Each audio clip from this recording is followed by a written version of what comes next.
लोगों अल्लाह से डरो। या अय्युहल्लज़ीना आमनू तक़ुल्लाह हक़्क़ तुक़ाती, जिस तरह अल्लाह से डरने का हक है उस तरह ईमान वाले डरो। या अय्युहल्लज़ीना आमनू तक़ुल्लाह वक़ूलू क़ौलन सदीदा, ऐ लोगों ऐ ईमान वालो अल्लाह से डरो और सच्ची बात बोलो, लाग लपेट वाली बात मत बोलो, अंदर में कुछ जबान पे कुछ मुनाफिकत वाली बात मत बोलो, सीधी बात बोलो, सच्ची बात बोलो। क़ूलू क़ौलन सदीदा युस्लिह लकुम, जो तुम्हारी जिंदगी को संवार देगा। अल्लाह से हम सोचते हैं कि निकाह का मौका खुशी का मौका है, 3 आयतों की तिलावत, आयात खौफ की तिलावत हुजूर ने की है। क्यों कि इस मौके पे आदमी अक्सर बहक जाता है, इसलिए हुजूर ने 3 आयात खौफ की तिलावत करके बताया है, न तेरे बेटों की लाश तुझको काफिर बनाए, न तेरे बेटे की बारात तुझको दीन से फिरा दे। चाहे बेटे की बारात निकले तो भी तुम दीनदार बन के रहना, चाहे बेटी का जनाजा निकले तो भी तुम दीनदार बन के रहना। यानी बेटे की बारात निकले तो भी नमाजी बन के रहना, चाहे घर से जनाजा निकले तो भी नमाजी बन के रहना। न खुशी का मौका तुझे फिरौन बना दे, न गम का मौका तुझे दकियानूसी बना दे और अल्लाह की रहमतों से मायूस कर दे। ऐसा नहीं, अपने रसूल की रस्सी को मजबूती से थामे रहना। गमी में भी मोमिन रहोगे, खुशी में भी मोमिन रहोगे, हर हाल में मुसलमान रहोगे। तो ये वास की तरकीब इस्लाम ने दी है। क्यों? एक जुमा को तकरीर सुना कि दुनिया कुछ नहीं है, लगा कि अब हमको आखिरत की तैयारी करनी है। लेकिन जैसे ही वहां से जुमा पढ़ के घर आए, बाल बच्चों का मुंह देखा, तकरीर का 10% पानी वहीं खत्म उतर जाता है। फिर साहब Saturday, Sunday, Monday, Tuesday, Wednesday, Thursday, यानी शनिचर, इतवार, सोमवार, मंगल, बुध को धीरे धीरे 10%, 20%, 40%, 50% काफिरों का, जोकरों का, शरीरों का, शराबियों का, बेनमाजियों का मुंह देखा। मौलाना साहब ने जो जुमा में समझाया था कि दुनिया जीरो है, आखिरत सब कुछ है, इसको लगा था कि अब मैं आखिरत की तैयारी करूंगा, तो जुमरात होते होते नसीहत का पानी उतर जाता है। अब वह अगले जुमा के दिन पक्का दुनियादार बन जाता। नहीं, मौलाना साहब जो बोला ये उनका काम है, मगर बगैर पैसा की दुनिया में इज्जत नहीं मिलेगी, पैसा कमाना पड़ेगा चाहे जहां से हो। अब ये पक्का फिरौन बन जाता। लेकिन शरीयत ने इंतजाम किया कि जो पानी नसीहत का सूखने वाला है, अगले जुमा को फिर नसीहत का पानी चढ़ा दिया जाए। सुभान अल्लाह, सुभान। जब जमीन सूखने लगती है, खेती के लायक नहीं रहती, आसमान का पानी उस मुर्दा जमीन को जिंदा करता है। उसी तरह दिल जब मर जाता है, गंदों बुरे लोगों की सोहबत में बैठ कर, तो इस्लाम ने इसीलिए हर जुमा के दिन तकरीर, खुतबे जुमा को लाजिम करार दिया है, ताकि जैसे ही दिल मरने वाला हो, अगले जुमा को नसीहत का पानी फिर उस पर डाल दिया जाए, ताकि वो दिल मरने से बच जाए। ये इतना जबरदस्त इंतजाम इस्लाम ने किया। तो क्या कोई शख्स जो हर जुमा के दिन वाज सुनता है, अल्लाह के डर और आखिरत की बात, एक खुतबे में आया है, ज़ादुकुम कलीलुन कलील, तुम्हारा सफर का जो खर्च है बिल्कुल थोड़ा, तेरे पास नेकियां थोड़ी हैं, तेरे पास तू जिस रास्ते का मुसाफिर है, वह सबीलुकुम तवीलुन तवील, तेरा रास्ता बड़ा लंबा है। मरने के बाद कब्र में कितने हजार साल तक रहना है कोई नहीं जानता। कयामत कल कायम हो जाएगी, ये अलग बात है, लेकिन जो लोग आज से 10,000 साल पहले मर गए, कयामत तो आज तक आई नहीं। वो 10,000 साल से अपनी कब्र में है, आलम बरज़ख में है, वो कयामत नहीं कायम हुई। इसलिए यह है कि कयामत कल कायम होगी, लेकिन कल का मतलब ये नहीं कि कल टुमारो, कल का मतलब है कल चाहे 1 करोड़ साल के बाद आए, वो कल ही कहलाता है। तो कयामत 5,000 साल के बाद आएगी, तो कब्र की मंजिल हजारों साल। मैदान महशर जब कायम होगा, जब कयामत आएगी, दुनिया का विनाश होगा, वहां का जो एक दिन होगा 50,000 साल का। कोई दरख्त और किसी दीवार का साया नहीं होगा, कोई दरख्त नहीं होगा, तमाम जमीन परपट मैदान हो जाएगा। और वहां हिसाब किताब होगा। लोग अपने अमाल के हिसाब से नाक तक, गर्दन तक, सर तक पसीने में डूबे रहे। सवा नेज़े पे आफताब, जमीन तांबे की, कोई किसी का पुरसाने हाल नहीं। न माँ अपने बच्चे को याद करेगी, न बच्चा अपनी माँ को याद करेगा। यौम यफिरुल मर्उ मिन अखी व उम्मिही व अबी। कुरान में अल्लाह कहता है डरो उस दिन से जिस दिन एक भाई भाई से भागेगा, औलाद वालदैन से भागेगी, माँ बाप औलाद से भागेंगे। इकलौता बेटा जिसके बगैर माँ जिंदा नहीं रह सकती थी, कयामत के दिन वो देखेगी कि मेरे बेटे को आग में डाला जा रहा है, मेरा बेटा एक नेकी की खातिर जहन्नमी बन रहा है। माँ एक नेकी उसको नहीं देगी, क्योंकि वो आखिरत है, दुनिया नहीं है, वो आखिरत है। आखिरत में कोई किसी का पुरसाने हाल नहीं होगा। यौम यफिरुल मर्उ मिन अखी व उम्मिही व अबी व साहिबतिही व बनी लिकुल्लि इम्रिइन मिनहुम यौमइज़िन शअनु युग़नी। सारे लोग अपने अपने मामलात में इतने मशगूल होंगे कि कोई किसी का पुरसाने हाल नहीं होगा। नात सुनो और खूब जन्नत में कूद के चले जाओ। सरकार गौसे आजम 40 साल तक इशा के वजू से फजर की नमाज पढ़े थे। 40 दिन नहीं, 4 साल नहीं, 40 बरस। अब पूरी रात एक पांव पे खड़े होकर पूरा कुरान खत्म कर लेते थे। और जहां वो अल्लाह के वली थे, मां की गोद से ही वली बन के पैदा हुए थे। उनके बारे में आया है कि जब वो मकतब जाते थे तो फरिश्ते उनके आगे आगे चलते थे, कहते थे बच्चों रास्ता खाली कर दो, अब्दुल कादिर इस रास्ते से आने वाले हैं। बचपन से वली थे, उनको 40 साल तक इशा के वजू से फजर पढ़ने की क्या जरूरत थी। उनको 100 असातिज़ा के दरवाजे पे जाके इल्म हासिल करने की जरूरत क्या थी। उनको 91 साल तक खौफे खुदा में जीने की जरूरत क्या थी। दरख्त के पत्तों को खाकर 25 साल तक सहराओं जंगलों में रहे, क्या जरूरत थी। बस खेल तमाशा है, जन्नत मिल जाएगी। दुनिया में लड़की के पीछे पागल रहे, जन्नत मिल जाएगी। सारी जिंदगी फजर छोड़ते रहे, जन्नत मिल जाएगी। जलसा जुलूस को वीरान कर दें, उजाड़ दें, जन्नत मिल जाएगी। मस्जिद के दरो दीवार को उजाड़ दें, जन्नत मिल जाएगी। मन की गुलामी नहीं चलेगी, शरीयत की गुलामी चलेगी। अल्लाह ने अपने महबूब को भेजा है, महबूब की पैरवी मैं दोनों जहान की भलाई। लोग ख्वाहिशात के गुलाम हो गए, जैसे काफिर ख्वाहिशात के गुलाम है। जिसको चाहा जब तक चाहा पूजा, और जब चाहा उठा के फेंक दिया उसको, और जिसके सामने चाहा सर झुका दिया। कभी दरख्त के सामने, कभी पेड़ के सामने, कभी छुछंदर के सामने, कभी बंदर के सामने, कभी नदी के सामने, कभी नाला के सामने, कभी गाय के सामने, कभी बैल के सामने, कभी सूरज के सामने, कभी उगते सूरज, कभी डूबते सूरज, न जाने कहां जिसके सामने जहां देखा सर झुका दिया। कोई चूंकि उसका हिसाब लेना देना नहीं है, कोई उसके पास कोई गाइडेंस नहीं है, इसलिए जिसको जहां देखा, जिसमें ताकत देखी, उसी को खुदा कह दिया। अल्लाह रब्बुल इज्जत ने मुसलमानों पे एहसान किया कि मेरी पेशानी बंदर के सामने जलील नहीं हो रही, हमारी पेशानी किसी दरख्त के सामने जलील नहीं हो रही, हमारी पेशानी किसी छुछंदर के सामने जलील नहीं हो रही। हम किसी सांप, किसी हाथी, किसी गाय को खुदा नहीं कह रहे हैं। एक खुदा को माना, बेशुमार जगहों पे पेशानी जलील होने से बच चलेगा।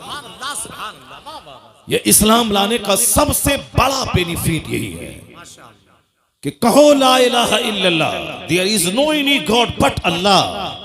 अल्लाह मेरा माबूद है। अब जन्नत तो वहां मिलेगी, इस दुनिया में दर दर की ठोकर खाने से पेशानी बच गई। और यह दलील बनकर अल्लाह ने अपने महबूब को भेजा, दलील बनाकर। जो सूरज को पूजता है, मेरे मुस्तफा की उंगली का इशारा पाके सूरज डूबा वापस आ रहा। सूरज को तुमने ताकत देख करके खुदा कहा था ना, तो वो ताकतवर सूरज तो ताकतवर मुस्तफा के इशारे पे गुलामी कर रहा है। तुमने चांद को खुदा कहा था ना, ये चांद मुस्तफा का इशारा पाके 2 टुकड़ों में बढ़ जाता है। तुमने पत्थर को खुदा कहा था, ये पत्थर मुस्तफा के पाए अक़दस को पाके अपने सीने पे नक्श उभार लेता है। पत्थर मुस्तफा पे सलाम पढ़ता है। तुमने सांप को खुदा कहा था, यह सांप मुस्तफा के गुलामों की गुलामी कर रहा है। तुमने समंदर दरिया को खुदा कहा था, वो दरिया मुस्तफा के गुलामों के लिए धूल में तब्दील हो जाता है। तो जिस दरख्त को तुमने खुदा कहा था, यह दरख्त मुस्तफा को सजदा कर रहा है। इसलिए ए सारी दुनिया के लोगों, अगर तू तलाश करता है कि मेरा खुदा कौन है, आ जाओ मेरे महबूब के पास। जिन जिन चीजों की तू परस्तिश करता है, जिसको खुदा कहता है, वो सारी चीजें मुस्तफा के इशारे पे गर्दिश कर रही है। अब जब दुनिया मुस्तफा के पास पहुंचेगी, अब वहां उसको ज्यादा देर नहीं लगेगी खुदा की मार्फत हासिल करने में, क्योंकि जो सबसे ज्यादा ताकतवर है, जिनको दरख्त सजदा करे, जिनका कलमा पत्थर पढ़े, जिनके इशारे पे सूरज और चांद गर्दिश करें, ये अपनी पेशानी जमीन पर टेके हुआ है और कहता है सुबहान रब्बियल आला। मतलब इतना ताकतवर मुस्तफा, जिसको खुदा कह दे वही खुदा है, जिसको सजदा करे वही मस्जूद है। तो अब दुनिया को समझने में देर नहीं लगी कि मोहम्मद अरबी खुदा का पता बताने आया है। इसलिए अल्लाह ने कहा कद जाकुम बुरहानुम मिर रब्बिकुम, तुम्हारे रब की तरफ से दलील बन के मुस्तफा आ गए। मुस्तफा को देखो, खुदा समझ में आएगा। इन्हें देख ले, दुनिया की सच्चाई समझ में आ जाएगी, आखिरत की सच्चाई समझ में आ जाएगी। बहुत अच्छा। मुस्तफा दोनों जहान की वास्तविकता को बताने आए हैं। अब जाहिर सी बात है, जो हुजूर को पढ़ेगा वो जानेगा, जो सरकार दो जहां की बायोग्राफी का मुताला करेगा वो जानेगा, और जो तमाशा देखेगा जाएगा तो सारी जिंदगी कलमा भी ठीक से नहीं पढ़ पाएगा। अत्तहियात तो सारे लोग पढ़ते हैं, लेकिन अत्तहियात करोड़ों में कोई पढ़ता है। सुबहान रब्बियल आला तो मर्द औरतें करोड़ों की तादाद में लोग पढ़ते हैं, लेकिन सुबहान रब्बियल आला एक लाखों में कोई पढ़ता है। क्या बात है। सजदा, अभी भी मैंने मस्जिद में आज देखा एक आदमी को सजदा करते हुए, बस ऐसे ही जैसे चोंच मार रहा है। जब सजदा में सारे पार्ट्स का सजदे की हालत में ठहरना जरूरी है, फिर वो बैठ जाए तो सारे पार्ट्स अपनी जगह पे सेट हो जाए, फिर उसके बाद दूसरा सजदा करे। लेकिन वो ऐसे घुरता, ऐसे करता, चोंच मारता है। वो अपने मन में तो मैं नमाज पढ़ रहा हूं, जाहिर सी बात है वो नात सुन के भाग जाएगा। वो कैसे जाने कि हदीस में क्या आया, वो कैसे जाने कि कुरान में क्या आया। जो नात पढ़ता है वो हदीस नहीं पढ़ता है, वो भी तो सारी जिंदगी नात ही पढ़ेगा, वो भी नहीं जान पाएगा कि इस्लाम क्या है, सुन्नियत क्या है। इसलिए मैं अक्सर कहता हूं कि नात पढ़ना जरूरी नहीं है, नमाज पढ़ना जरूरी है, दीन सीखना जरूरी है। जो जरूरी है उसको करते नहीं है। 2 टका कमाने के लिए साहब लोगों को बेवकूफ बना रहे हैं। 2 टका कमाने के लिए साहब अपने खरबों की जन्नत को दांव पे लगाए हुए हैं, 2 टका कमाने के लिए। जैसे तुम इंजीनियर बनते हो 2 टका कमाने के लिए, तुम डॉक्टर बनते हो 2 टका कमाने के लिए। तुमको न नमाज की फिक्र है, न रोजे की फिक्र है, न आखिरत की फिक्र है, न कब्र के सवाल जवाब की फिक्र है, न कुरान पाक में जो खरबों नसीहतें हमारे लिए हैं उसके पढ़ने की फिक्र है। बस physics, chemistry, biology, zoology, botany पढ़ा, नौकरी मिली, 1 लाख रुपए महीना कमाया, पेट भरा, छोटा सा घर बना, छोटी सी स्विफ्ट खरीदी, इतराया, चक्कर आया, गिरे, मर गए। अब सारी दुनिया खत्म। अब जहां गए वहां का एक दिन 50,000 साल के बराबर। ये बताओ क्या करोगे वहां, क्या होगा वहां? ना कोई पुरसाने हाल नहीं होगा वहां ये नहीं बोलेगा कि मालिक हम नहीं जानते थे। नहीं, तो जुमा के दिन तुमको बताया जाता था कि अल्लाह हक है, कुरान हक है, नबी हक है, जन्नत जहन्नम हक है। हर ईदैन की किताब में तुमको बताया जाता था कि जन्नत हक है, जहन्नम हक है, कुरान हक है। ये आखिरत तुम रोजाना लाशों को कांधे पे उठाते थे जो तुम्हारी तरह तुमसे ज्यादा ताकतवर था, लेकिन फजर के बाद उसकी मौत का ऐलान हुआ, जोहर के बाद तुम उसको दफन करके कब्र से आ गए, मगर फिर भी तुमको होश नहीं आया कि हो सकता है कल फजर के बाद मेरी मौत का ऐलान हो जाए। अल्लाह अल्लाह। तुम ये सोचे कि ये मरा है, मैं तो नहीं मरूंगा, इसलिए तुम दुनिया में मस्त रहे। अजान की आवाज तुझको बुलाती थी कि खाना पीना तो सूअर छुछंदर सबको अल्लाह रोजी देता है। वमा मिन दाबतिन फिल अर्द इल्ला अल्लाह रिज़्क़ुहा। कुरान साफ कहता है कि जमीन पे चलने वाला कोई चौपाया ऐसा नहीं है जिसकी रोजी का जिम्मा अल्लाह ने न लिया हो। काफिर अल्लाह को गाली देता है मगर अल्लाह उसे भी रोजी देता है। जो अपनी इज्जत बेचकर तवाइफ के कोठे पे 2 रुपया कमाती है, अल्लाह उसे भी रोजी देता है। सुअर, बंदर, छुछंदर, सांप, उसको अल्लाह रोजी देता है। जो अल्लाह को गाली देता, कहता है कि कोई अल्लाह नहीं है, वह नास्तिक माअज़ल्लाह, अल्लाह उसे भी रोजी देता है। सारी कायनात का खालिक अल्लाह है, इस सबको इसका इकरार है। चाहे भले ही अपनी जबान में जो कह दे, वह बोले कि साहब उस खुदा को जो अपनी जबान में, इब्रानी में, सुरियानी में, अंग्रेजी में, हिंदी में जो कहे, मगर वह बोलता है कि गॉड इज वन, अल्लाह एक है जो सारी दुनिया को पैदा किया है। भले ही बहुत सारे लोग हैं जो किसी राजा के बेटा को खुदा कहता है, जो खुद माँ के पेट से पैदा हुआ है, जो एक राजा का बेटा है, ये खुदा कैसे हो सकता है? जो अपने माँ के पेट में रहा, पैदा हुआ, उसकी माँ थी, उसका बाप था, जो दुनिया का खुदा है, उसका कोई न माँ है न उसका बाप है, वो लम यलिद वलम यूलद है, और ये इस राजा के बेटा को खुदा कहता है। तो अब उनको कहा जाए तो वो कहता है कि हाँ हाँ ये उस खुदा का ये अवतार बन करके आ गए। अब तरह खुराफात में लोग गुम हो गए। खुदा का अवतार बन के आ गए, खुदा का पैगंबर बन के बंदा आता है, खुदा बन के कोई आदमी की शक्ल में नहीं आता है। तो अब वो अपने हिसाब से कह रहा है, मगर ये कह रहा हूं आपसे कि उसको जैसे चाहे वो बोलता है, लेकिन सच्ची बात यही है कि दुनिया का खालिक मालिक अल्लाह है। वही सबको पैदा किया है, वही सबको मौत देता है, वही सबके लिए जन्नत और जहन्नम वहां बनाया है कि जो यहाँ ईमान लाया अच्छा काम करे उसके लिए जन्नत है, जो यहाँ ईमान नहीं लाए बुरा काम करे उसके लिए आग है। और इस दुनिया में रोजी सबको मिलेगी, कोई भूखा नहीं मरेगा। वमा मिन दाब्बतिन फिल अर्द इल्ला अलल्लाहि रिज़्क़ुहा, जमीन पर चलने वाला कोई चौपाया ऐसा नहीं है जिसको अल्लाह रोजी नहीं देता। इन्नल्लाह हुवर रज़्ज़ाक़ु ज़ुल क़ुव्वतिल मतीन, अल्लाह जबरदस्त रोजी देने वाला है। इसलिए अल्लाह मोमिन को भी रोजी देता है, काफिर को भी देता है, नेक को भी देता है, बद को भी देता है, नमाजी को भी देता है, बेनमाजी को भी देता है। इसी पॉइंट को अगर आप गौर से सुन लें तो मकसद जिंदगी का फलसफा मसला हल हो जाएगा। क्योंकि गौर से सुनते ही नहीं, आप बोलते कि मौलाना साहब तकरीर अपने हिसाब से करते हैं, जो वो रट के आते हैं, बोल के आते हैं, अपना मजमून सुना दिया, अपना काम किया, चला गया। जैसे कोई आया, नात पढ़ा, जो गाया, अपना पढ़ा, अपना काम किया, चला गया। वैसे ही मौलाना साहब अपना गा रहे हैं, अपना बजा रहे हैं और गा बजा के चले जाएंगे। ऐसा नहीं है, ऐसा नहीं है। आलिम दीन कुरान सुनाते हैं, हदीस सुनाते हैं। ये वो काम है जो अंबिया और मुरसलीन के गुलाम बनकर उलमाए कराम कर रहे हैं। यही पैगाम अंबिया कराम पहुंचाते थे कि तुम अपना मकसद हयात पहचानो, तुम जानो कि तुम क्यों पैदा हुए, और उलमा अंबिया के वारिस बनकर तुम तक सच्चाई पहुंचाते हैं कि दुनिया की वास्तविकता क्या है, हकीकत क्या है, हम क्यों पैदा होते हैं, क्यों मर जाते हैं। ये सच्चाई यही है कि रोजी सबको मिलेगी। जो रोजी सबके लिए है उसके लिए मेहनत देखिए कितनी है। 30 साल पढ़ना, 30 साल नौकरी करना, यह है उस वह रोजी जो रोजी बंदर छुछंदर सबको मिलती है।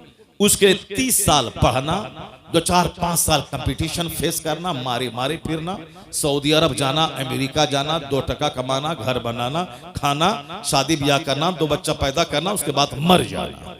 ये रोजी जो सबके लिए, उसके लिए इतनी मेहनत है। मगर जन्नत सबके लिए नहीं है, जन्नत करोड़ों में किसी किसी के लिए है। अल्लाह ने रोजी का सबके लिए वादा किया है, सबको रोजी मिलेगी। अल्लाह को गाली दो तो भी रोजी मिलेगी, नमाज नहीं पढ़ो तो भी रोजी मिलेगी, जिना करो, शराब पियो, जुआ खेलो, सबको रोजी मिलेगी। मगर जन्नत सबको नहीं मिलेगी, जन्नत करोड़ों में किसी किसी को मिलेगी। और जन्नत मिलेगी किसको? इल्लल लज़ीना आमनू व अमिलुस सालिहात, जो ईमान लाया, अच्छा काम किया। यहां इज्जत की रोजी मिलेगी, मरने के बाद मुस्तफा की जन्नत मिलेगी। सुभान अल्लाह, सुभान अल्लाह। इल्लल लज़ीना आमनू व अमिलुस सालिहात, जो ईमान लाया, अच्छा काम किया। तो हमें 24 घंटे में जो रोजी के लिए 12 घंटे में मारे मारे फिरता हूं, जो रोजी सबके लिए है, ये 12 घंटे जन्नत के लिए फिरना चाहिए। हकीकत में जहां खरबों साल रहना, जहां महासंखों साल रहना, उसके लिए 12 घंटे अगर बंदा पागल रहे तो आदमी समझेगा हाँ हाँ जो असल है, हकीकत है, सच्चाई है, जहां खरबों साल रहना है, जो जन्नत हमारे लिए है कि नहीं है, बंदा डरता रहे, उसकी तैयारी करे। ये लोग देखेंगे तो कहेंगे हाँ ये मकसद हयात को पा लिया। जो रोजी कोढ़ी के लिए भी है, जो रोजी समाज का निकम्मा जो फालिज ज़दा है उसके लिए भी है। यहाँ अरबों में खेलने वाला आदमी ऐसे सूख के कांटा हो गया, शुगर ने अटैक किया और सारा गोश्त को शुगर चाट गया। और जिसका 2 पांव नहीं है वो रेलवे स्टेशन पे भीख मांग रहा है, इतना मोटा ताजा है कि उसको देखने के बाद आदमी दंग रह जाता है। पांव दोनों नहीं है, फालिज ज़दा, लेकिन मोटा ताजा है साहब, बॉडी से जैसे चर्बी फट जाएगी। और यहाँ 1000 एकड़ जमीन का जोतने वाला शुगर ने दीमक की तरह सारा गोश्त चाट के खा गया है। इसका मतलब है अगर मेहनत से बंदा खाता, ये अरबपति को खूब ज्यादा मोटा रहना चाहिए। और वह बेचारा फालिज ज़दा भिखारी जिसका कमाता नहीं है, उसको कम रोजी मिलती है, उसका बदन सूख जाना चाहिए। लेकिन यहाँ उल्टा मामला है, जो कमाता नहीं है वो चर्बी फूट रही है उसके बदन से, और जो 1000 एकड़ का जमीन का मालिक है या सूख के कांटा हो रहा है। पता चला रोजी कमाई की बुनियाद पर नहीं मिलेगी। अल्लाह ने जिस जानदार को पैदा किया है सबको रोजी देने का अल्लाह ने वादा किया है। बंदर, चुचंदर, सुअर, हाथी, गाय, भैंस, बैल, सबको, सुअर जैसा खतरनाक जानवर जो बिल्कुल नजीस से ऐन है, वो अंग अंग उसका नापाक है, लेकिन वह सुअर भी खाता है।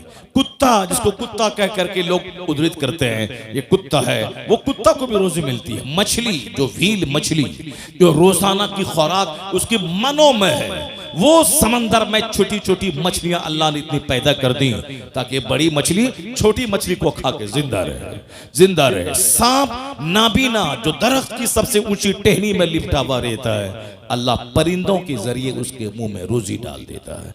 रोजी सबके लिए, जन्नत सबके लिए नहीं है। तो अक्लमंद है वो जो रोजी के लिए कम मेहनत करे, जन्नत के लिए ज्यादा मेहनत करे। और बेवकूफ है वो जो जन्नत की फिक्र ही ना करे और दुनिया की रोजी के लिए मारा मारा फिरता रहे। और ये मेरी बोली नहीं है, ये बोली मुस्तफा की है। आका फरमाते हदीस में, अल कैजसो मंदाना नफ्स वो अमील लिमा बादल मौत वल आजिजो मन अतबा नफ्सहु हवाहा सुम्मा व तमन्ना अलल्लाह। मुस्तफा कहते हैं दवाई सीजवन, अक्लमंद है वो जो अपने नफ्स को दबाता रहे, नफ्स को कुचलता रहे और मरने के बाद की तैयारी करता रहे। वह अमीला लिमा बादल मौत, मरने के बाद जो एक अपार दुनिया है, जो एंडलेस दुनिया है, जिस वक्त आज का कोई खात्मा ही नहीं है, उस दुनिया की तैयारी करता रहे। इस दुनिया में ऐसे रहे जैसे कोई मुसाफिर रहता है, दुनिया में ऐसे रहे जैसे कोई एक मुसाफिर रहता है, अजनबी रहता है। Live in this world as if you are a stranger और ए ट्रेवलर, कुन फिद दुनिया कअन्नका गरीबुन और आबिरु सबील। दुनिया में ऐसे रहो जैसे एक मुसाफिर रहता है। और हुजूर फरमाते हैं वल आजिजो मन अतबा नफ्सहु हवाहा व तमन्ना अलल्लाह। हमारे और आपके जैसे 90% आदमी जैसे जीते हैं उसी के बारे में हुजूर ने इस हदीस में कहा है।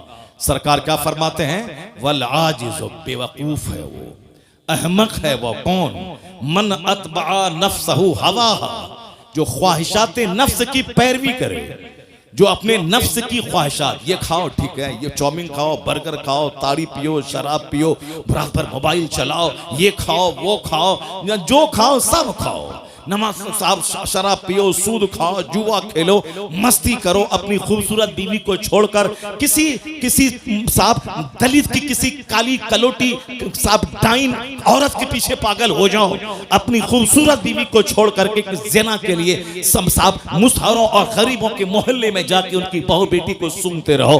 बड़े बड़े अरबपति खूबसूरत बीवी को छोड़ के मजदूरी करने वाली, खेत में जो नापाक रहने वाली, काली कलोटी गंदा रहने वाली उस औरतों के पीछे पागल रहता है, और घर में अपनी खूबसूरत हूर जैसी बीवी से लड़ाई करता है, उसको गाली देता है, मारता है, उसको बाप के घर भेज देता है, और हमेशा नापाक रहने वाली भोंडी और साहब जिद्दी और काली कलोटी भूतनी चोड़ेल के पीछे पागल रहता है। बेशुमार लोगों की कहानियां समाज के अंदर मौजूद हैं। क्या क्या कहा? ये नफ्स की पैरवी करे, वह तमन्ना अल्लाह, और उम्मीद लगा के बैठे कि अल्लाह जन्नत दे देगा। वह तमन्ना अल्लाह, और उम्मीद लगा के बैठे कि अल्लाह जन्नत दे देगा। यह हदीस पाक अगर दिल से पढ़ोगे तो सीना फट जाएगा, अगर दिल से पढ़ोगे तो सीना फट जाएगा। ए लड़का, एक तमाचा मारेंगे, चेहरा लाल कर देंगे, बदतमीज कहेगा। बाप तो नात सुन के भाग गया, तुम क्यों बैठा हुआ है? भागो घर में। जिसको तकरीर सुनना था तो वह भाग गया नात सुनने के बाद। नात सुनने के लिए आया था, कव्वाली सुनने के लिए आया था, भाग गया। अब हदीस कौन सुनेगा? ये बंदर जो हंस रहा, बताइए, ये सामने हंस रहा, ये हंसने वाला बच्चा बैठा हुआ। अब बाप इसका नात सुन के भाग गया। अब सुबह उठेगा, कल कोदाल पसनी लेगा और कमाने के लिए दिन भर चला जाएगा, दिन भर मारे मारे फिरेगा, और 2 रुपया कमाएगा, बोलेगा हमसे बड़ा कोई नहीं। एक छोटा सा घर बना लेगा, बोलेगा हमसे बड़ा कोई नहीं। एक छोटी सी स्विफ्ट खरीद लेगा, बोलेगा हमसे बड़ा कोई नहीं। लता मंगेशकर के पास करोड़ों की कार थी, खरबों का बंगला उसका बंबई में मौजूद है, लेकिन वह बोली थी, मन नहीं लगता है दिल दुनिया में। I like to leave this world, मैं इस दुनिया को छोड़ना चाहती हूँ। द टाइम्स ऑफ इंडिया अखबार में उसकी इंटरव्यू छपा था उसका, और उसमें वह बोलती है, वो बोलती कितना गाने सुनूं, कितने अपने घर के सरो सामान को देखूं, सजाऊं, उलट पुलट करूं, ये फूल का गमला उधर, उसका गमला इधर, दिन भर क्या करूं, पैसों की कोई तो है नहीं, करोड़ों के जेवर, कभी अमेरिका, कभी यूरोप, कभी नॉर्वे, कभी फ्रांस, कभी जर्मनी, कभी कनाडा, कभी थाईलैंड की राजधानी बैंकॉक, कभी मलेशिया, कभी इंडोनेशिया, कहाँ नहीं घूमी है वो औरत। बुलबुले हिंद कहलाती थी, लेकिन वो बोली कि जिंदगी में अब मजा नहीं है, मैं मरना चाहती हूँ। चार्ली चैपलिन, जिंदगी में मजा नहीं है, अब मैं रोना चाहता हूँ। और तुम स्विफ्ट, गुटखा और सिगरेट और छोटा सा बगैर प्लास्टर के घर लेकर के तुम मजा लेना चाहते हो, कैसे मजा मिलेगा? वहां खरबों में खेलने वाला तो मरना चाहता है, वहां खरबों में खेलने वाली मरना चाहती है। तो अब तुम्हारा अकीदा रोशन हो रहा है, तुम्हारे कुरान का पैगाम सर चढ़ के बोल रहा है। क्या बोल रहा है कि दुनिया ने तो सोचा था फैक्ट्री डालूंगा मजा मिल जाएगा, बंबई में घर खोद बनाऊंगा मजा मिल जाएगा, लंदन घूमूंगा मजा मिल जाएगा। अरे अल्लाह ने मजा लंदन घूमने में रखा ही नहीं है, न सोफा में, न गद्दा में, न इनोवा में, न फॉर्चूनर में, न जागवार कंपनी की 10 करोड़ की कार में, न बंबई के 100 मंजिला मकान में, न बुर्ज खलीफा दुबई में, न अमेरिका के साथ व्हाइट हाउस में। तो सुकून है कहां? इंजीनियर जहर खा के मर रहा है, वो डॉक्टर कलकत्ता का देखा, अब वो जेल में सड़ेगा, फांसी की सजा उसको होगी। अरबों में खेलने वाला, मगर वही ख्वाहिशात की गुलामी ने तबाह किया। पता ये चला कि सुकून न डॉक्टर बनने में है, न इंजीनियर बनने में है, न अमेरिका घूमने में है, न मकान बनाने में है, न 50 कपड़ा डेली चेंज करने में है। तो सुकून है कहां? अल्लाह अला बिज़िक्रिल्लाह तत्मइन्नुल कुलूब। कुरान कहता जान ले जहां इबादत है वहां सुकून है, जहां जिक्र है वहां सुकून है। ये दिलों को सुकून अल्लाह की याद ही में मिल सकता है। नारे तकबीर, नारे रिसालत, मसलके आला हजरत। सुभान अल्लाह, सुभान अल्लाह। अला बिज़िक्रिल्लाह तत्मइन्नुल कुलूब। आज सबको दिल की बीमारी लगी हुई है। क्यों? इस दिल में अल्लाह की याद के अलावा सब कुछ है। इस दिल में बीवी है, बच्चा है, शादी है, बियाह है, इस दिल में सब कुछ है। अल्लाह ही नहीं है जो हमारा हकीकी मालिक, हमारा खालिक, हमें मारने वाला, हयात देने वाला, जन्नत देने वाला, रोजी देने वाला है। वो अल्लाह की मोहब्बत ही दिल में नहीं। मर्द को रहना चाहिए जलसे में, तो वहां वो बैठी हुई है। वो सब बताइए, जिसको गप करने से फुर्सत नहीं है वो बैठी हुई। वो भी बोलती है कि फला शायर को बुलाइए और उस शायर को ये बोलो कि फला नात पढ़े। एक औरत आप लोगों से बोली कि मौलाना साहब आ रहे हैं, इनकी तकरीर हम सुनते हैं नेट में, और उनको बोलिए कि वो हदीस पाक पढ़े जो वहां पढ़े थे। किसी को बोला? नहीं बोला। लेकिन वो उसमें से बहुत सारी हैं जो आपको बोली होगी। बोले कि मैं हुजूर आपको देखना चाहता हूँ, ये कलाम पढ़वाइएगा। ये उनको बोलना हुजूर मैं आपको देखना चाहता हूँ, हुजूर मैं मदीना जाना चाहता हूँ, हुजूर ये उसको बोलिएगा कि वो जो है फला शेर पढ़े, फला नात पढ़े। बताइए, हदीस के बारे में कोई सवाल नहीं, कुरान शरीफ की आयतों के बारे में कोई फरमाइश नहीं है, वो नात के बारे में फरमाइश है। तो ये नात सुनने वाली तो यहाँ बैठी हुई क्यों है? जाओ घर जाओ। जब तुमको तकरीर ही नहीं सुनना है तो नात सुन करके जाओ घर जाओ। जब बैठी है तो गौर से सुनो। बात क्यों कर रही हो? अपनी तकरीर में मस्त है, अपनी तकरीर में मस्त है, अपने गप करने में लगी हुई है, अपने गप करने में लगी हुई है। गौर से सुनो, तकरीर सुनो, कुरान सुनो, हदीस सुनो। और अगर एक औरत पढ़ लिख ली, गांधी जी ने तो आज कहा था, give me a good mother I will give you good society. तुम मुझे एक अच्छी माँ दे दो, मैं तुझे एक अच्छा समाज दे दूंगा। क्योंकि माँ की गोद में समाज पलता है। गांधी जी ने आज कहा था, मगर मेरे पैगंबर ने 1400 साल पहले कहा था, तलबुल इल्म फरीज़तुन अला कुल्ले मुस्लिमी व मुस्लिमा। हर मुसलमान मर्द और औरत पे इल्म हासिल करना फर्ज है। औरत अगर इल्म हासिल कर ली तो माँ की गोद बच्चों का पहला स्कूल। बाप चाहे जहां रहे, जिस माँ की जबान नफीस होगी उसके बच्चों की जबान भी नफीस होगी। और अगर कोई बच्चा गसीला हो, बच्चा जिद्दी हो, बच्चा बदअखलाक हो, तो समझ लें कि उसमें 50 नहीं 90% हाथ उसकी माँ का होता है। अगर बच्चे की जबान अगर गलत है तो माँ का रोल है। इसको सिर्फ सजने संवरने और साहब शादी ब्याह के दिन नया जेवर का मुतालबा करने से फुर्सत ही नहीं है। इसको क्या बच्चों की तरबियत करेगी? बच्चे कैसे बोले, बच्चे कैसे पढ़े? शहर में एक अच्छी औरत का बच्चा वो कभी नहीं बोलता है कि आसान हो रहा है, वो कभी नहीं बोलेगा कि दाल बहुत पतला है, नहीं बोलेगा। क्योंकि माँ कभी नहीं बोलती है कि अजान हो रहा है, माँ हमेशा कहती है अजान हो रही है। माँ हमेशा बोलती है कि दाल पतली है, रोटी अच्छी है, चावल अच्छा नहीं है। तो अब माँ की बात को बच्चा माँ की गोद से सुन कर अनकंसस लाशऊर में उसको स्टोर करता है। और जब उसकी जबान पे बोली खुलती है तो वही बोली निकलती है जो माँ से सुन करके यहाँ अनकंसस में था, वही वहां से निकलते हुए शऊर की जबान पे वही जुमले आ जाते हैं। इसलिए शादी ब्याह में कार मोटर कार देखने वाला अच्छी बीवी का सिलेक्शन करो, दौलत को तलाक दे दो।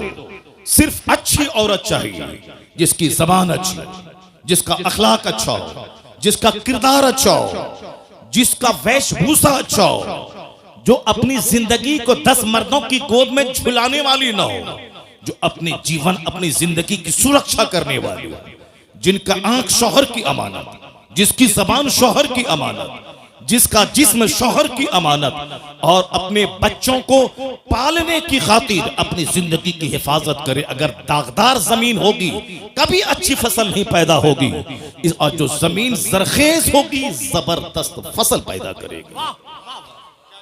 ये माँ है, माँ का पेट जमीन का काम करता है, बाप उसमें बीज डालता है। अगर बीज नाकारा हो तो भी फसल नाकारा, और जमीन अगर जली हुई सड़ी हुई गंदी और साहब बंजर जमीन हो, उससे कभी कोई अच्छी फसल की उम्मीद नहीं कर सकता है। क्योंकि दुनिया का सारा काम एक सिस्टम से होता है। गौर से सुनना, भले ही बात छिड़ गई है, मैं इसको मुकम्मल कर देता हूँ, उसके बाद फिर मैं अपनी तमहीद पे लौट के आता हूँ। उसके बाद अगर मौका मिलता है तो तकरीर करता हूँ, अगर मौका नहीं मिलेगा तो फिर दूसरी बार आएंगे तब तकरीर करेंगे। लेकिन पहले इस टॉपिक को सुन लो, जो बात छिड़ गई है। मेरी माँ बहन भी गौर से सुन ले, गौर से सुने मेरी बात, और इसको हवाई बात समझ करके ना बल्कि दिल में जगह दे, उसको अपनी जिंदगी में उतारने की कोशिश करे। और समझ लें कि तकरीर नाचने का नाम नहीं है, तकरीर हाथ नचाने का नाम नहीं है, तकरीर कुर्सी तोड़ने का नाम नहीं है। तकरीर है कुरान हदीस का मीठा पैगाम दिल में उतार देने का, सुभान अल्लाह। जो आदमी की सोच बदल दे, जो आदमी की आंखों को इस काबिल बना दे कि आंख किसी लड़की की मोहब्बत में ना रोए, खालिक कायनात की मोहब्बत में रोने वाली बन जाए। ये आंख दुनिया की मोहब्बत में ना रोए, मुस्तफा की मोहब्बत में रोने वाली बन जाए। ये ज़बान गाने के लिए ना हो, बल्कि ज़बान अल्लाह रसूल के जिक्र के लिए वक्फ हो जाए। तकरीर वो है जो हमारे दिल की दुनिया बदल दे, जो हमारी सोच बदल दे, जो हमारे जीने हमारी जिंदगी में यू टर्न ले आए। जा रहा था पूरब की तरफ, सोचता था काबा पहुंच जाऊंगा, लेकिन पूरब जाने वाला कहीं काबा पहुंचता है। तू बकाबा न रसी ए एराबी की रह के मी रबी बतुर्किस्तान अस ए एराबी, तू काबा तक नहीं पहुंच पाएगा, क्योंकि जो रास्ता तुमने चुना है ये रास्ता काबा का नहीं, ये रास्ता तुर्किस्तान का है। हम लोग जिस हाल में जी रहे हैं ये रास्ता खुदा की रहमतों को अपनी तरफ मुतवज्जह करने का रास्ता नहीं है, ये रास्ता है अल्लाह के अजाब को दावत देने का, ये रास्ता है मुस्तफा की नाराजगी के मोल लेने का, ये रास्ता है औलिया और सालिहीन की रूहों के रूठ जाने का, ये रास्ता है अपने घर को तबाह बर्बाद करने का, ये रास्ता है आने वाली नस्लों को मलिया मेट करने का रास्ता है। रास्ता वही है बमुस्तफा बरसा खेशरा के दीन हमाउस कर बबू न रसीदी तमाम बुलहब। डॉक्टर इकबाल ने कहा था अपने आप को नबी के कदमों में डाल दे, वही सारा दीन है, जो वहां तक नहीं पहुंच पाया उसमें और अबू लहब में कोई फर्क नहीं है। बमुस्तफा बरसा खेशरा, अपने आप को नबी के कदमों में डाल दे, नबी तक पहुंचा दे और अपनी जिंदगी का मकसद मुस्तफा की गुलामी बना ले। जब तू मुस्तफा का सच्चा गुलाम बनेगा, जन्नत वहां मिलेगी, दुनिया का अल्लाह तुझे इमाम और बादशाह बना देगा। की मोहम्मद से वफा तूने तो हम तेरे हैं, ये जहां चीज है क्या लहो कलम तेरे। जिसको तकरीर सुननी थी वो चला गया, और जिसको हंसना है वो बैठा हुआ है, और ये बैठी हुई है गप करने के लिए बैठी हुई है। चुपचाप खामोशी, जबान का ताला, जबान पे खामोशी का ताला लगा ले और मेरी बात गौर से सुन ले। और तुम अच्छी बनेगी तेरे शौहर भी नेक बन जाएगा, और तुम अच्छी बनी तेरा बच्चा तो वली और कुतुब पैदा हो जाएगा। तुम घबराती है कि मेरा बेटा मुझको मारता है, मेरा बेटा मुझको मारता है, तेरा बेटा तुझे मारेगा नहीं, तेरा बेटा तेरे पाँव को धो के पिएगा। अगर तुम अच्छी माँ बन गई तो तेरा बेटा तेरे पाँव को चूमेगा, बोलेगा यहाँ चूमने से जन्नत की खुशबू आती है। अगर तुम बच्चों को बता दे कि मुस्तफ़ा क्या है, मुस्तफ़ा की तालीमात क्या है, और ऐसा नहीं होता कि पीर साहब आए हैं तेल से फुकवा दो, जरा पानी फुकवा दो पीर साहब से, हमारा बेटा अच्छा हो जाएगा। पानी से फूकने से बेटा अच्छा होता है, तेल फूकने से बेटा अच्छा होता है। ऐसा पीर साहब आ गए और साहब एक तावीज दे दिया तो बेटा अच्छा हो जाएगा। जो भरम में जी रहे हो इस भरम को हटा दे। पीर का मतलब होता है खुदा का रास्ता दिखाने वाला, पीर का मतलब है मुस्तफ़ा से जोड़ने वाला, पीर का मतलब है जो इस कदर नमाज पढ़े कि उनका मुरीद उसको देख के नमाजी बन जाए। पीर का मतलब है वो इस तरह अल्लाह से डरे रोए कि उनके सजदे को देखकर मुरीदों के सीने का जंग साफ हो जाए। इसके अलावा कोई दूसरा रास्ता नहीं। अगर पीर गुटखा खोर और 100 सिगरेट डेली पिएगा, मुरीद 200 सिगरेट डेली पिएगा। तुम्हारा पीर बोलता है कि तुम बोलते हो मेरे पीर को गुटखा बहुत पसंद है, सिगरेट पसंद है, तुम्हारे पीर को सिगरेट पसंद है, मेरे पीर को बरेली में किताब पसंद है। सुभान अल्लाह। 75 साल की उम्र में भी किताब का मुताला नहीं छोड़ा। उनको लोग तोहफे में किताब देते थे और तुम अपने पीर साहब को तोहफे में सिगरेट देते हो। जो जाहिर सी बात है तुम्हारा कसूर नहीं है, कसूर पीर साहब का है। तुमको जब मालूम है कि मेरे पीर की जो पसंद है वो गिफ्ट देना चाहिए, तो पीर की पसंद है पुड़िया, पीर की पसंद है शुद्ध पलस, पीर की पसंद है पान परा, पीर की पसंद है क्या रजनीगंधा, पीर की पसंद है। तो अब मुरीद वो पसंद वाली चीज लाके देता है। और जब मुरीद देखेगा पीर को पसंद है सजदा, पीर को पसंद है तस्बीह, पीर को पसंद है मुसल्ला, पीर को पसंद है किताब, पीर को पसंद है कुरान की तिलावत, तो वो रजनीगंधा नहीं देगा।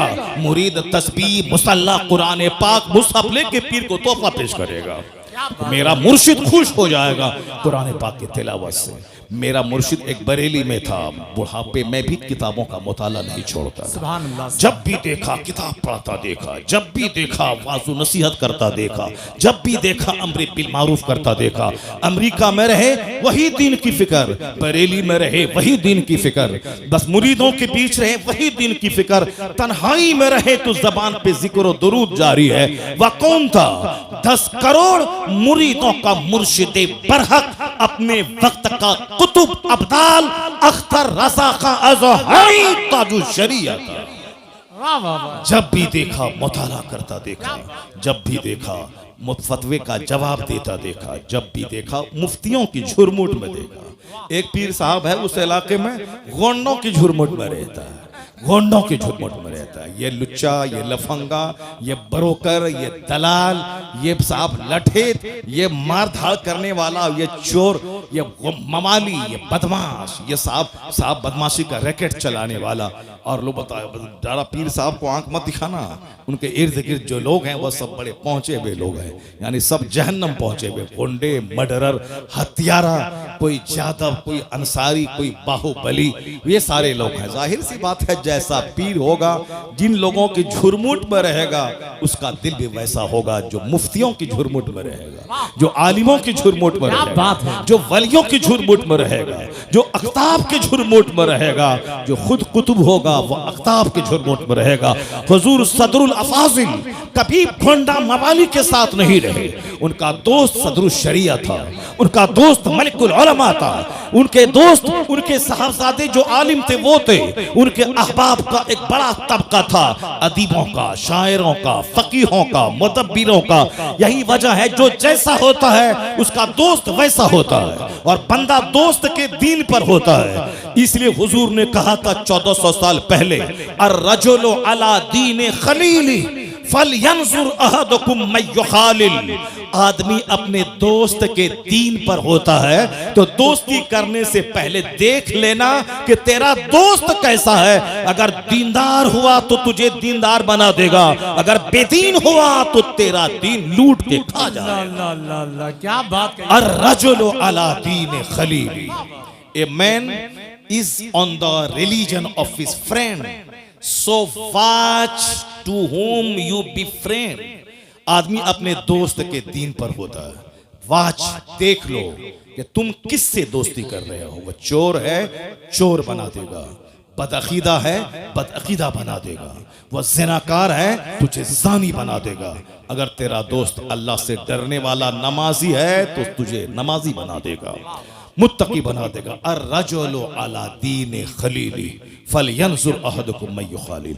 बातें हमारी होती रहेंगी, मैं तमहीद यहाँ रोक करके मैं पहले वो चैप्टर में खोलता हूँ जो बात जबान पे आ गई है, ये वरना ये भाग जाएगी और हमारी तकरीर सुन नहीं पाएगी।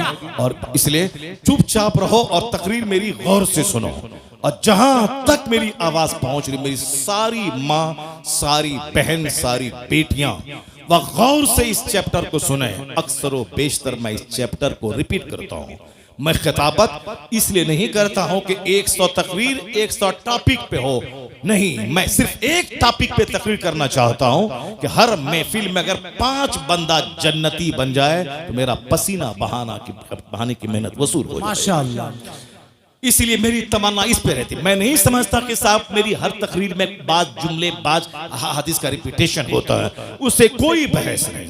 बार बार बोलने से आदमी के दिल में असर होता है, बार बार बोलने से। जब रस्सी कुआं पर बार बार आगे पीछे जाती है तो उस पत्थर में भी निशान पड़ जाता है। इसीलिए मैं बार बार बोलता हूं, जो लोग मुझसे मोहब्बत करते हैं और बार बार मेरी तकरीर सुनेंगे, जरूर शराब की भट्टी से निकलकर मस्जिद की तरफ रुक करके चले जाएंगे, जरूर जाएंगे। बार बार सुने, अपनी कलाकारी दिखाने के लिए खिताब नहीं होता है, बल्कि मुस्तफ़ा के दीन को सिखाने के लिए खिताब होता है, लोगों को मुस्तफ़ा तक पहुंचाने के लिए खिताब होता है। मेरी माँ, बहन, बेटियां और से सुन लेना, तुम्हारे दरवाजे पर आम का पेड़ है, वो आम के पेड़ में 1 लाख तावीज डाल दो, बरेली से, मसूली से, बेलग्राम से, केचौछा से, दिल्ली से, सदरुल फाजिल की खानका से, आप साहब पीलीभीत शरीफ से, जहाँ जहाँ की खानका है, सब हर जगह से ताबीज़ लिया हो, डाल दो और ये सोचो कि इस आम के पेड़ से सेब निकल जाए। नहीं होगा ऐसा। 1,00,000 ताबीज़ डाल दोगे, आम का पेड़ सेब नहीं देगा। पता चला कि तावीज से सारा काम नहीं निकलता है। तावीज से काम क्या होता है, सुनो मुझसे। आम का पेड़ है, आम के पेड़ को मैंने बच्चों से बचाया, जानवर से बचाया, वक्त वक्त पे पानी दिया, खाद दिया, अब वो बड़ा मैच्योर हो गया, अब बकरी का खतरा नहीं रहा, अब वो आम फल देने वाला बन गया। तो अब आम का फल खट्टा ना हो जाए, तुर्श ना हो जाए, सड़ा हुआ ना पैदा हो। हजरत से एक तावीज लिया, डाल दिया कि सेब नहीं, आम ही फले मगर मीठा फल जाए। आम ही फले मगर मीठा आम फल जाए। चूंकि ये नेचर के मुताबिक है कि दरख्त लगाया है आम का और उसमें सारी मैंने मेहनतें की हैं, बस तावीज का थोड़ा सा असर हो जाए कि अच्छा आम उससे पैदा हो जाए। ये है तावीज का असर। ऐसा नहीं है कि आम के पेड़ से लीची निकल जाए, तावीज से आम के पेड़ से सेब निकल जाए, नहीं होता है। जैसा दरख्त वैसा फल, जैसी जमीन वैसी फसल, और जैसी माँ वैसी औलाद, जैसा बाप जैसा बीज वैसा बच्चा। इसलिए माँ बाप के औलाद अगर नाफरमान हो गई तो वह समझ लें कि 100% हमारा कसूर है। अगर माँ बाप को सताने वाले बच्चे पैदा हो गए तो वह दूसरों के सर पे मत बढ़े कि तुम्हारी वजह से ऐसा हो गया। वह तो कमजोर लोग होते हैं जो अपनी गलती नहीं मानते, वह दूसरों के सर पे मढ़ देते हैं। जैसे बच्चा कमजोरों की जमात है, ये कभी एक्सेप्ट नहीं करेगा हमसे गलती हो गई। ये हमेशा अपने साथी को बोलेगा इस बच्चे ने ऐसा किया है, तुमने यहाँ पत्थर फेंका, नहीं मैंने नहीं फेंका, इसने फेंका है। ये बच्चों का नेचर है, चूंकि कमजोर है। औरतों का भी नेचर वही है कि वो अगर बीमार पड़ जाए तो वो बोलती है कि शौहर तुम्हारी वजह से मैं बीमार पड़ी हूँ। उसको नज़ला जुकाम भी हो जाए तो वो हमसे कहती है तुम्हारी वजह से नज़ला हुआ, वह तुम्हारी वजह से नज़ला हुआ। उस यानी वो सारा अपना कसूर मानते ही नहीं, वो सारा कसूर शौहर का है। तुम ऐसा खाना क्यों बना, तुम्हारी वजह से हुआ। ये ऐसा काम क्यों खराब हो गया, तुम्हारी वजह से हो गया। अब ये शौहर बेचारा चौड़ा सीना लेके रहता है, चलो इसमें सब समा जाए, तुम्हारी जिद समा जाए, तुम्हारी तकरार समा जाए, सब समा जाए। इसीलिए इसमें सब समा जाता है, सारा काम घर का बना रहता है और घर से बाहर बात नहीं फैलती है। वरना अगर घर से बाहर बात जाने को रहे, शौहर का दिल अगर बड़ा ना रहे तो रोजाना लड़ाई झगड़े की आवाज घर से बाहर जाएगी, साहब मार धाड़ की आवाज घर से बाहर निकलेगी। वो तो शौहर का दिल अल्लाह ने इतना बड़ा बनाया है कि जैसे कोई गंगा नदी हो, उसमें मुरादाबाद का सारा कचरा समा जाता है, उसी तरह इसमें सब समा जाता है। उसकी जीद, उसके तकरार, उसकी लड़ाई, उसका झगड़ा सब समा जाता है इसमें। इतना चौड़ा है, वरना डेली लड़ाई हो और डेली झगड़ा हो और सारे समाज के लोग दीवार में कान लगा के लड़ाई की आवाज सुने, नहीं होता है ऐसा। वो नाकिसुल अक्ल है, उसके पास अक्ल कम है, मगर अल्लाह ने मर्द को ताकतवर बनाया है। और हुजूर ने कहा है कि ये टेढ़ी पसली से पैदा हुई है, इसको सीधा करने की कोशिश मत करना। सीधा करना चाहोगे तो टूट जाएगी और टूटना तलाक है, समाज बर्बाद हो जाएगा। उसी हालत में रहने दे, बड़े काम की चीज है, बस उसी हालत में रहने दे, फायदा हासिल कर। यह तेरे घर की निगरानी करती है, तेरे बच्चों की परवरिश करती है, तुम्हारी राहत का सामान पहुंचाती है, तुमको गुनाहों से बचाती है। तू रहे 5 साल परदेश में, तेरे घर की सुरक्षा करती है। बहुत काम की चीज है, काम की चीज है, इसीलिए उसी हालत में रहने दे, फायदा हासिल कर। वरना सीधा करना चाहेगा तो टूट जाएगी, टूटना तलाक है, सारा घर बिगड़ जाएगा। यह मुस्तफा का कानून है कि आज घर आबाद है, सोसाइटी आबाद है, समाज आबाद है, इसलिए कि हुजूर ने जो कहा है उस पर अमल करने की वजह से लड़ाइयां कम हो रही हैं, सब्र की वजह से घर आबाद हो रहा है। जी जी, राम आकाए तो सलाम का फरमान है। सरकार ने एक अच्छी लाइफ गुजारने का जो फॉर्मूला दिया, अब जरा गौर से सुन लो। औरतों की तालीम पे इस्लाम ने क्यों जोर दिया, एक घर को सजाने संवारने में औरतों का कैसा हाथ रहता है। एक बड़ी हदीस में पढ़ता हूं, क्योंकि यह महीना आका अलैहिस्सलाम की सीरत का भी है। ये महीना माह रबीउल नूर खत्म हो गया, अब रबीउल आखिर अब कल परसों से शुरू होने वाला। मगर चूंकि सारी जिंदगी सरकार की सीरत बयान की जाएगी, ऐसा नहीं कि 12वीं के महीने में ही ईद मिलादुन नबी हमेशा मनाया जाएगा। कभी सरकार की तालीमात से हम बेनियाज नहीं हो सकते। दुनिया का सारा काम एक सिस्टम से होता है और उसी सिस्टम पर मैं थोड़ी देर बात करता हूं। उसके बाद अगर आप कहेंगे थोड़ी देर और तकरीर कीजिए, तकरीर आपने शुरू नहीं की है तो फिर मैं तकरीर शुरू करूंगा। लेकिन अगर आप बोले कि नहीं अब खत्म कर दिए तो मैं तकरीर खत्म कर दूंगा। मगर मेरा एक पैराग्राफ सुन के जरूर आप जाइए, मेरी माँ बहन भी गौर से सुन लें। वह तकरीर का एक पैराग्राफ यही है कि दुनिया का सारा काम एक सिस्टम से होता है, सिस्टम से हट के नहीं होता है। जज्बात में चलो मारो जो होगा देखा जाएगा, नहीं नहीं, हिकमत से, तदबीर से सारा काम होता है। अल्लाह ने आसमान बनाया बगैर खंबे के खड़ा है। अल्लाह ने इस जमीन को समंदर पानी पे बनाया।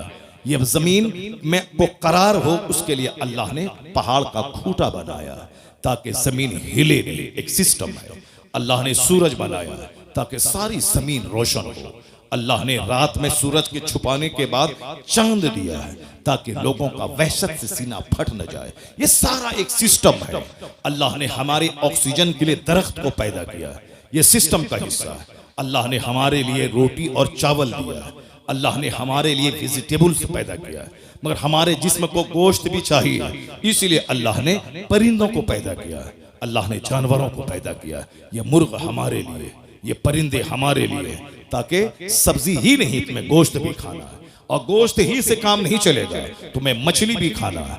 इसलिए अल्लाह ने मछली जैसी जबरदस्त मखलूक को समंदर में पैदा किया ताकि कभी मछली खाओ, कभी गोश्त खाओ, कभी सब्जी खाओ, कभी कद्दू खाओ। ये और बात है कि सब्जियों में बाज सब्जियां बहुत ज्यादा फायदामंद है। ये और बात है कि गोश्त में बाज गोश्त बहुत फायदामंद है। ये और बात है कि मछलियों में बाज मछलियां बहुत फायदामंद है। जैसे एक मछली हमारे इलाके में उसको कहा जाता है निरोग मछली, उसको सिंगी मछली बोलते हैं। अब पता नहीं यहाँ क्या बोला जाता है। 700-800 रुपए केजी मछली मिलती है, लोग उसे खरीद के खाते हैं चूंकि वो मछली में बहुत विटामिन है और बीमार लोग जूद हजम है वो मछली।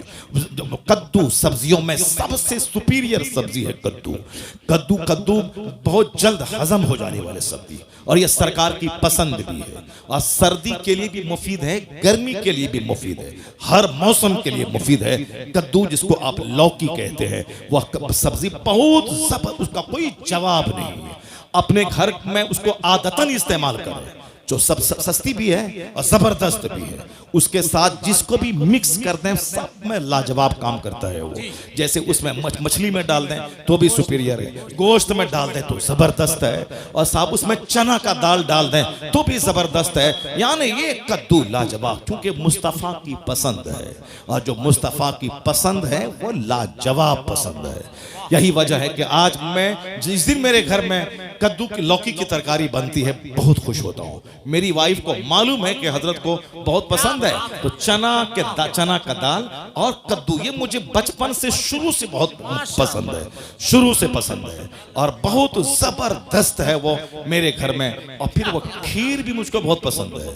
यही वजह है कि अभी शुगर 7-8 साल से शुगर हो गए, मगर उसके बावजूद मैं खीर छोड़ता नहीं हूँ और मेरे घर में खीर बनाई जाती है और मैं खाता हूँ। और अल्हम्दुलिल्लाह शुगर को झूठा साबित कर देता हूँ कि लोग कहते हैं कि शुगर होने के बाद रोजा रखने में परेशानी हो रही, और 8 साल हो गए एक रोजा नहीं छोड़ा, अल्हम्दुलिल्लाह एक रोजा नहीं, और कोई परेशानी नहीं होती है। और शुगर वाले को कहते हैं कि भाई इसको हर 1 घंटे के बाद खाना चाहिए, डॉक्टर बताते हैं, और कहते हैं कि हमेशा पानी पीना हल्का सूखता रहता है। मगर मैं 2.5 घंटे तकरीर किया हूँ और अभी भी आज 2 घंटे तकरीर करूंगा मैं, चाहे तुम भाग जाओ, चाहे कोई यहाँ नहीं रहेगा, सब कोई नहीं रहेगा, मैं तकरीर करूंगा 2 घंटा।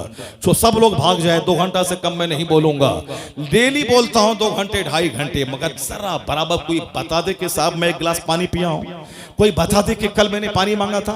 नहीं, वो डॉक्टर झूठ बोलता है कि शुगर वाला हर घंटे पे पानी पीना है, हर घंटे खाना खाना है। नहीं, जो झूठ बोलेगा वो प्यास लगेगी उसको, मगर जो कुरान बोलेगा, जो हदीस बोलेगा, वो बोलता चला जाएगा, रूहानी ताकत मिलती चली जाएगी। मैंने देखा ये आदित्य जोगी ना ये भाषण देता है, पानी पीते हैं। और साहब वो प्रधानमंत्री मोदी जी 15 अगस्त 26 जनवरी को भाषण देते हैं, वो पानी पीते हैं। राहुल गांधी भी पानी पीता है, हमारा बिहार का तेजस्वी यादव वो भी पानी पीता है, आपके उत्तर प्रदेश का अखिलेश यादव वो भी पानी पीता है। मायावती को तो हमने पानी पीते हुए देखा है। जहां आज से 25 साल पहले एक मस्जिद में मैं रहता था, मैं बोला मायावती आई है, मैं गया चलो देखें क्या भाषण देती है। काशीराम जिंदा थे, वो थे, मायावती आई थी। अब आहिस्ते आहिस्ते बस देख देख के पढ़ना है, उसके बाद देखना है, ऐसे और ऐसे देखना पढ़ना है और पानी पीना है। तुमने कभी हमको देखा देख करके तकरीर करते हुए? 5 घंटे 3 घंटे 4 घंटे 2 घंटे न देख के बोलना है, बिन देखे बोलना है। बिन देखे बोलने में दिमाग चलता है, इसके बाद क्या बोलें, इसके बाद क्या बोलें, इसके बाद क्या बोलें, दिमाग चलता है। दिमाग चलने में आदमी थक जाता है, लेकिन देखने में एनर्जी लॉस नहीं होती है। ना देखा जाता है, बिन देखे बोला जाता है, उसके बावजूद एक गिलास पानी पीने की नौबत नहीं आती है। बात वही है, जो दुनिया बोलेगा उसे प्यास लगेगी, और जो उकबा बोलेगा, जो कुरान बोलेगा, जो हदीस बोलेगा, रूहानी ताकत मिलती चली जाएगी। अगर यकीन नहीं आए तो तुम भी तिलावत करके देखो, तुम भी नमाज पढ़ के देखो, तुम भी दिन की बातें बोल के देखो।